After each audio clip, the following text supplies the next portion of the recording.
fucking crazy. Nuking him.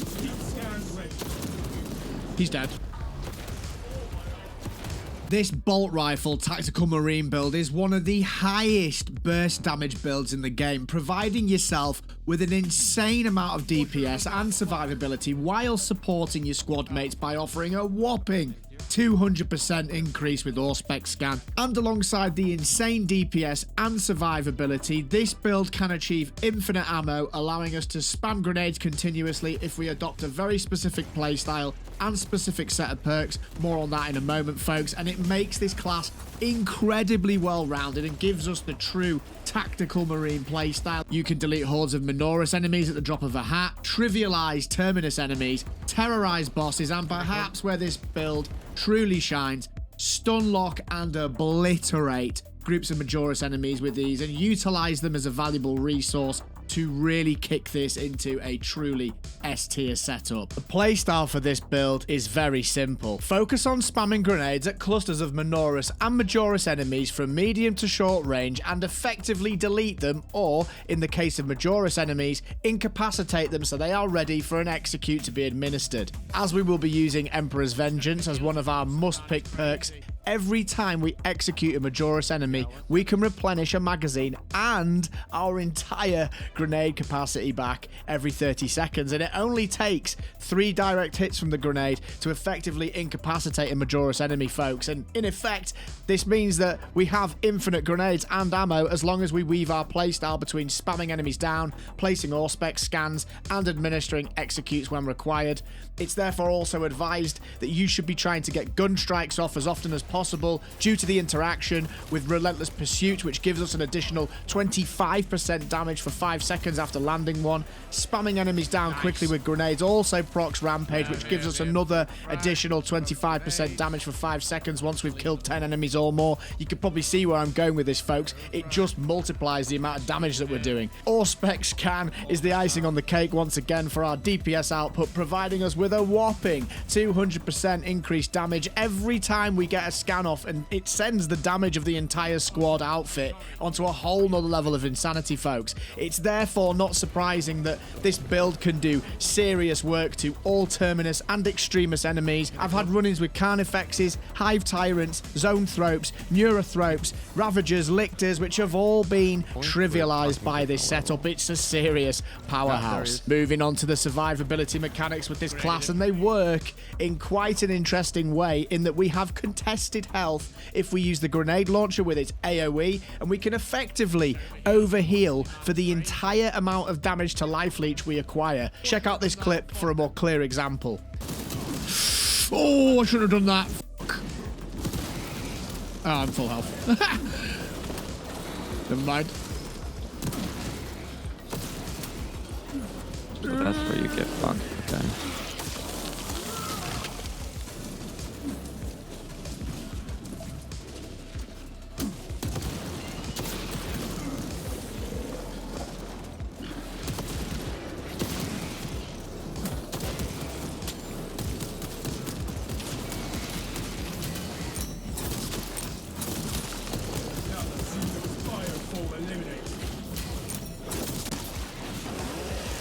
Nice. So, my advice would be try to bait attacks to force contested health to appear on your health bar, then just fire grenades in abundance into groups of mobs to fully heal yourself. This also works really nicely with the sniper from what I've seen. If you know any other classes that work well with this mechanic, sound off in the comments below. In terms of the perks, I'm going to go through these really quickly and try to just give my thoughts on each viable choice in each column. So, my must pick for this particular build in the first column is Balanced Distribution. Your primary weapon deals 10% more damage, but your secondary weapon deals 10% less damage. As we're using our primary the majority of the time, it's always fully reloaded with grenades. We want that flat 10% damage increase, folks. You could, I suppose, go for Kraken Penetrate around so your bolt weapon penetrates one more enemy. I personally think you should be going for the grenades with this one. There are other builds, like my previous heavy bolt rifle one, that would be more effective at this. In terms of column 2, it's a no-brainer for me. Relentless Pursuit. After a gun strike, you get 25% increased range damage for 5 seconds. No-brainer in my opinion.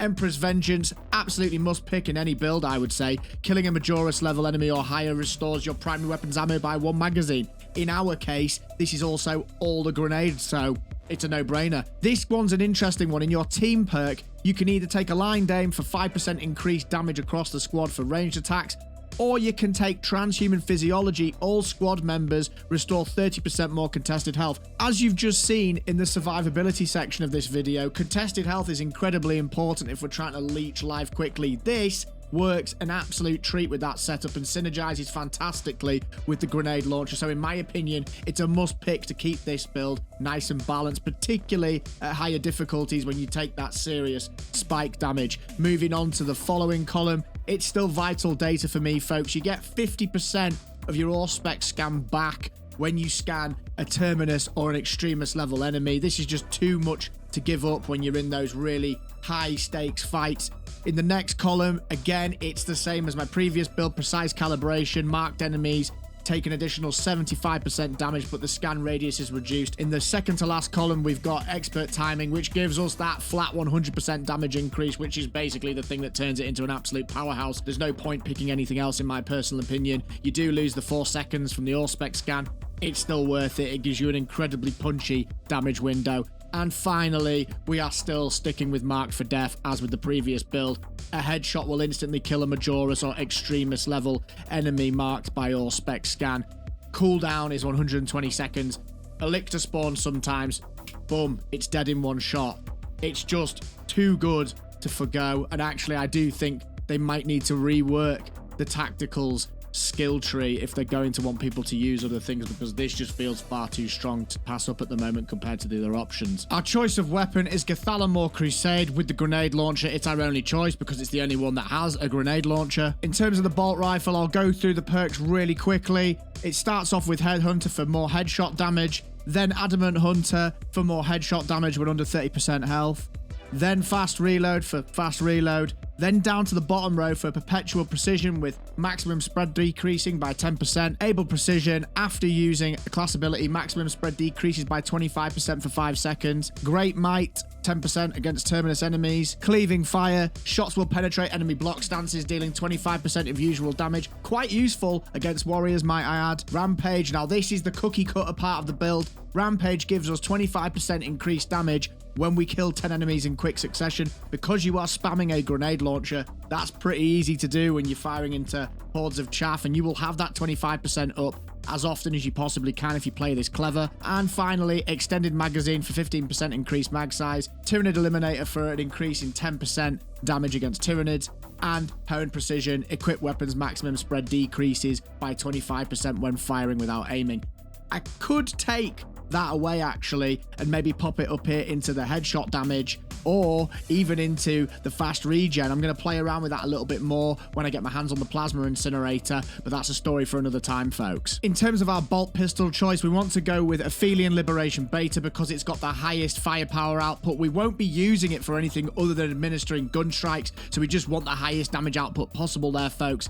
And in terms of the perks, we're going along the bottom row first. Great Might gives us 10% against Terminus enemies. Then we're going into Retaliation. A perfectly timed dodge will allow you to deal 25% more damage. Great for a gun strike. Followed up by Iron Grip. After a gun strike, recoil is reduced by 35%. Then Divine Might, 10% increased damage, then Extended Mag for an extended mag, Headhunter for 10% headshot damage, then Elite Hunter. After killing a Majoris level enemy or higher with a melee weapon, headshots deal 50% more damage for 5 seconds, and then finally Headhunter for another 10% more headshot damage. Our choice of Chainsword is Aquilian Dedication. The reason being, it's got fencing as its defense. It just makes those timing windows for parries much more forgiving, and that's what you want to be getting off as much as possible. In terms of the perk tree, I've just gone straight along the bottom, folks, and I don't put too much weight on this, but it's just because you get increased melee damage, followed by heavy attacks restoring 100% more contested health. This applies to the following attacks: Quick Punch, Front Kick, Shoulder Bash, Stomp.